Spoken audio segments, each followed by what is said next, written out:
Good morning, everyone. It's an honor to be here in New York for the 73rd United Nations General Assembly, my first as Secretary of State, kind of the Super Bowl of diplomacy. Americans can be proud of how our entire team is executing on the field today. I'm thrilled to be here with my friends Nikki and John as well. Americans expect the United States to assert bold leadership on the world stage that reflects our values, and under President Trump, we are certainly leading from the front. This was clear from just the first meeting this morning, in which we issued a call for global action for the world drug problem. The scourge of drug trafficking, narcotics production, and substance abuse is intensifying on a global scale. Within the United States, President Trump is leading a massive and effective counterattack against it. It's now time for every country to follow our lead. Later today, the President will hold bilateral meetings with President Moon of South Korea, President al-Sisi of Egypt, and President Macron of France. Whether it's security issues, economic issues, human rights, or anything else, the President is asking for countries to exert their sovereignty to solve challenges and listening to what America can do to help. This emphasis on sovereignty was, of course, the theme of President Trump's speech to the General Assembly last year. That theme will endure in his speech tomorrow, along with a recap of how his call for every nation to do its part has paid dividends for the United States and the world over this past year. For example, President Trump's leadership, combined with efforts of countries to enforce the pressure campaign, has de-escalated tensions with North Korea and brought us closer to our final goal, the final fully verified denuclearization of the DPRK, as agreed to by Chairman Kim Jong-un. Last week's summit between President Moon and Chairman Kim yielded another positive step forward, but the President remains resolute. Now is not the time to ease pressure. And as you've heard too, President Trump will address the threat of non-proliferation at the Security Council on Wednesday and the need for responsible nations to stop the spread of weapons and technologies. Among the topics that meeting will cover are North Korea, Syria, and Iran. You can bet the President will have well-deserved strong words for the Iranian regime, which is among the worst violators of UN Security Council resolutions, if not the absolute worst in the world. He'll call on every country to join our pressure campaign in order to thwart Iran's global torrent of destructive activity. Whether it's Venezuela, South Sudan, Syria, Burma, China, the estimated 25 million victims of modern slavery around the world can also count on America's support. Today is shaping up as a great first day. Lots more work to come this week. President Trump and our entire diplomatic corps look forward to the days ahead with our foreign counterparts as we work on achieving shared victories for all. Ambassador Haley. Good morning. Happy UNGA. We got a great start today with the President's event on counter-narcotics. Really, to understand this event is to understand the fact that it wasn't just a bunch of people getting into a room. Every country that attended had to sign a global call to action, which basically said that they were going to implement something within their own countries that dealt with how they were going to deal with the supply and demand of drugs, the international cooperation they were going to do with other countries to stop illicit drugs, and then also treatment that can be done within their own countries. And so the idea that the President was able to get 130 countries to sign on means that we are now having a global drug conversation that needed to be had for a long time. As we go through UNGA, you are seeing over 140 heads of delegations that are here in at the United Nations. We certainly are looking forward to the President's speech tomorrow. As you can tell, last year we started UNGA, and it was trying to figure out what the U.S. presence was going to be. This year we're here with a bang. Not only is the President doing his speech, he's going to be doing a Security Council meeting. Secretary Pompeo is also doing a Security Council meeting. The Vice President's doing an event on Venezuela, and so it's all hands on deck by the United States. He will be meeting with the Secretary General. It's been an interesting time knowing that since the Secretary General's meeting last year, we have pulled out of the Paris Accord, we've pulled out of the Global Compact, we have pulled out of the Iran deal, and all of that is to say that the United States is determined to obviously be involved in multilateral organizations where we see it, but not in the way that they're mandated on what the United States does or that infringes on the American people. So with that, he will be hosting the reception obviously tonight with the heads of delegations, and then tomorrow night he and the Vice President and the Secretary have agreed to host our Security Council members as well as their foreign ministers. And you know, with everything we've been able to get accomplished, whether it's the arms embargo with South Sudan, whether it's the idea that we were able to get 3 sanctions packages passed in North Korea, that we've got massive reform efforts that were done this past year, and peacekeeping mandates completely rolled over. We would not be able to do that without the Security Council, and so that meeting is going to be very important. But we look forward to a great week. Everyone is excited. The United States is always very happy to host this. New Yorkers may not be, but we're going to make it a great UNGA. Thank you very much. Well, thanks. I'm just delighted to be here. Everybody have a copy? I've got mine. A little worn, but I've still got it. I just wanted to take a second and talk about one of the themes in the President's remarks tomorrow, and I have been around long enough to know that I'm not going to step on any of his lines, but he is going to talk and elaborate on his views on sovereignty. And I just wanted to explain that this is why this is so important for Americans, because many people consider sovereignty a kind of abstract concept. It derives, obviously, from the word sovereign, meaning the monarch. But it's one of the reasons I think America is exceptional, and that is we understand sovereignty not to be vested in the head of state. We understand it, as the framers said in the Constitution itself, we the people are sovereign in America. So that infringements on our sovereignty are not infringements on abstractions or infringements on the government. They're an infringement on the people themselves. We express our sovereignty through the Constitution, through our political process. It's why that's so important. And it's why we believe, and of course I'm speaking in secular terms here, that the Constitution is the highest authority that we recognize. So in a number of different ways, the President's going to address this issue. I think it's a continuing theme of his. As Secretary Pompeo said, it was a theme in his last address to the General Assembly, will be this year, and in a variety of other contexts that you'll see. Thank you. With that, we'll open it up to questions. Steve Holland. Mr. Secretary, will you raise with the Russians this, what you're calling an escalation of sending these S-300 missiles to Syria? So there are many topics that we'll talk about with the Russians. I'm very confident that their latest decision to move the S-300 will be amongst them. Ambassador Bolton said the most recent conversation when he met with his counterpart, now 3 weeks ago, perhaps 4 weeks ago. As I said yesterday, we're trying to find every place we can where there's common ground where we can work with the Russians. We're finding lots of places where they're working against American interests, and we will hold them accountable for so doing. Yes, I'm sure Sergei and I'll have our time together. Matt Reed from the AP. Oh, don't really have anything to add. I'm in the middle of writing something. But I will, I guess. Ambassador Bolton, when you talk about sovereignty and your threat to prosecute the International Criminal Court, do you expect the President will repeat that that threat, and exactly what is the legal basis for saying that you will prosecute ICC prosecutors or judges? Well, as I said a moment ago, I'm not going to say anything specific about what he's going to comment on, and the authorities that I referred to in my speech to the Federalist Society are largely drawn from the American Service Members Protection Act of 2002. Two questions. First one's not exactly in your purview, but as you spent the morning with the President, do you have any idea what's currently going on with the Deputy Attorney General? We don't have any comment. You'll have to talk to the White House about that. Then let me ask my second question. North Korea. You're having a lot of talks with North Korea. You're not seeing what you need to in terms of denuclearization. How long do you leave the door open before you decide this isn't working? John, look, you have to remember this is a process that will move forward.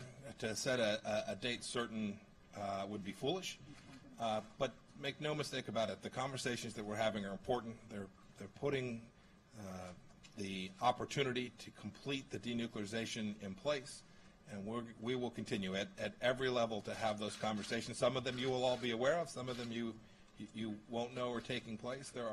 There's lots going on so that we can get to the place where, in this place we're this week, right? These are the UN Security Council resolutions that demanded that North Korea give up its nuclear weapons program and even more broadly, its nuclear capabilities. Those aren't United States demands, they are the United Nations demands, and we're working to assist in implementing them and to help Chairman Kim get to the right place to honor the promise that he made to President Trump in Singapore. Are you optimistic that he will come through on this? Yes.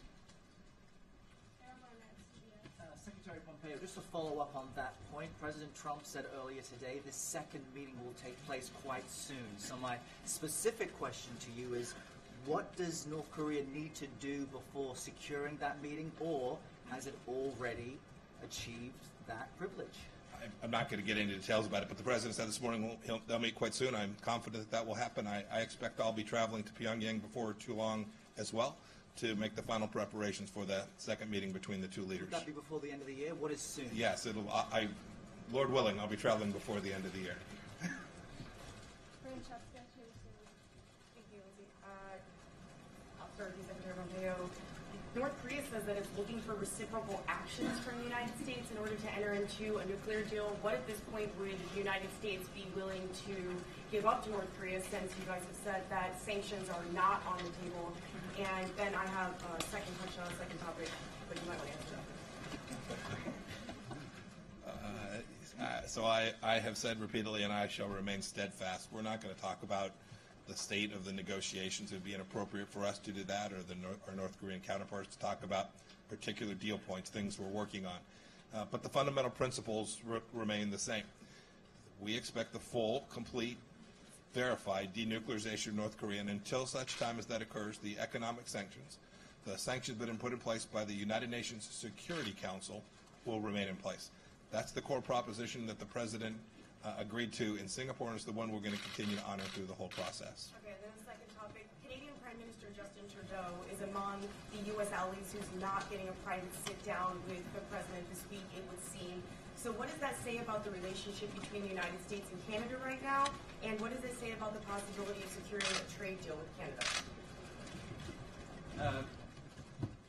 The President's schedule is very compressed this year in New York, and so there were a lot of requests and a lot of desires by the President to have bilaterals that simply couldn't be accommodated. He speaks with Prime Minister Trudeau by phone all the time, and it's always possible here in New York that they would have time for a pull-aside, as we call it, but there is full and open, complete communication between Prime Minister Trudeau and President Trump. That I can assure you. Lindsay. Emerald Robinson on American News. Thank you, Lindsay. This is for either Ambassador Haley or Secretary Pompeo. In an update on Pastor Brunson, there's rumors that he could be released next month. Any comment on that? Is that true? And are there conversations going on this week in regards to him and Turkish sanctions? Yes, he could be released this month. He should have been released last month, and he should be released today, in fact. We've talked to the Turks. They know the expectation. Pastor Brunson and the other U.S. persons that are being held by Turkey all need to be released by Turkey, and they need to be done. That needs to be done immediately. And I'm sure there'll be some conversations this week in furtherance of that, but make no mistake, there'll be nothing that we share with them here that we haven't shared with them already about President Trump's demands that these innocent people, these people who have truly done nothing wrong, not be detained wrongfully in Turkey. Lindsay. Can we move to the back of there in the gentleman? Thank you very much, Secretary Pompeo. My name is Majid Duri. I'm from Rojal Media Network. I have a question for Ambassador. You, Ambassador Bolton, or Secretary Pompeo, to answer, which is about Iran. Ambassador Haley last week elaborated very well at the Security Council of how Iran is practically taking over Iraq and influencing what's going on there. Iran now is appointing the Speaker of the Parliament, and they are planning to appoint the Prime Minister of Iraq. They are taking over the country. What does the U.S. is planning to do in order to counter Iranian influence? Do you have specific plans? And we're glad you got it. So, thank you. Thank you. You're speaking about the Iraqi government formation process. Yes, I'm sorry. I want to make sure I had the question right. This administration took over at a time when Qasem Soleimani and the Ayatollah were running rampant through 5 capitals in the Middle East. And we have engaged in significant activity that has begun to counter the Iranian threat. Today they remain the world's largest state sponsor of terror. It is our fervent effort to make sure that not remain the case. We've put a number of restrictions in place. We will reimpose another set of sanctions come this November. Our actions in and around the Middle East have made clear we will not continue to accept Iran's bad behavior. In Iraq, we have been working to achieve a government that is an Iraqi national government. And we're hoping that the leaders, the people of Iraq have spoken, they had their chance to vote, and now they're in the process of forming that government. And we are working diligently to make sure that the Iraqi people, the voice that they gave during their election, is who ends up in leadership there.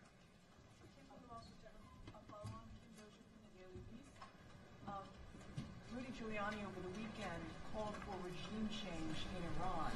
Does that follow with the Trump administration's desires, policy? As I've said repeatedly, regime change in Iran is not the administration's policy. As Mike Pompeo just said, we've imposed very stringent sanctions on Iran. More are coming. And what we expect from Iran is massive changes in their behavior. And until that happens, we will continue to exert what the President has called maximum pressure. That's what we intend to do. Yes, Ambassador Haley, you're the lone person here that has been with the administration since the beginning.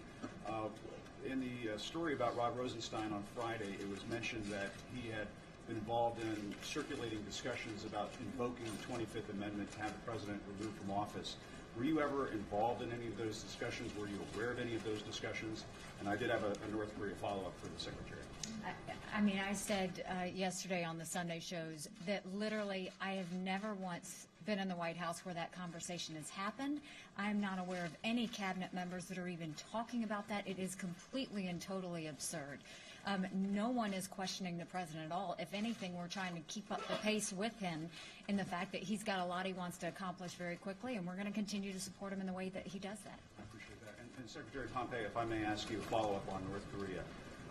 Before you went into the summit with Kim Jong-un in Singapore, you did not have an agreement really in place for complete denuclearization. Why should you have another summit with Kim Jong-un, a second summit the President talked about this morning, if you don't have the details in place? It just seems, even to the layman, that you sort of have the process backwards, that you would want the details in place before having a summit. And here you may do it for a second time. Two things. Fact check. I've been with the administration since the beginning, too. I don't know that that's relevant. But I'll add, no discussion with me about the 25th Amendment anywhere either. So you can now report that there are two senior leaders that have said that your question was ludicrous. Second point with respect to North Korea. Look, Well, we went. I may ask if it's so ludicrous, and I apologize for not remembering that you were the CIA director. Obviously, you were the CIA director. If it's so ludicrous, why did the Deputy Attorney General have discussions about it behind the scenes? I find the question ludicrous. I've been involved. I've been at the center of this administration, along with lots of other folks, from virtually day one. I think it was actually day 3 or 4. I've never heard anyone talk about it, whisper about it, joke about it in any way. I've been in a lot of meetings with a lot of senior officials from this government. Your question on North Korea. Remember the history. We went at this the other way for decades, and North Korea continued to build its nuclear program, right? We tried to do details. We tried to do step for step. We tried to do trade for trade. Each of those failed. We're coming at this from a different direction. We're bringing the two senior leaders, the individuals who can actually make the decisions that will move this process forward, bring them together so we can continue to make progress towards what the UN Security Council has demanded and what Chairman Kim has promised he would do. That's the effort. There remains work to be done. There will be some time before we get to complete denuclearization for sure, but we've been at this the other way for an awfully long time and failed and put America in the position it finds itself today at risk from North Korean nuclear weapons. And wouldn't it be ludicrous to have another meeting with Kim Jong-un if you don't have the details in place? Absolutely not. If we can continue to make progress and have conversations, I think there's enormous value in that. Secretary Pompeo, in your terms about denuclearization, you left out the word irreversible. Was that a mistake or deliberate? Complete mistake. Completely irreversible. Thank you. Thank you for correcting me.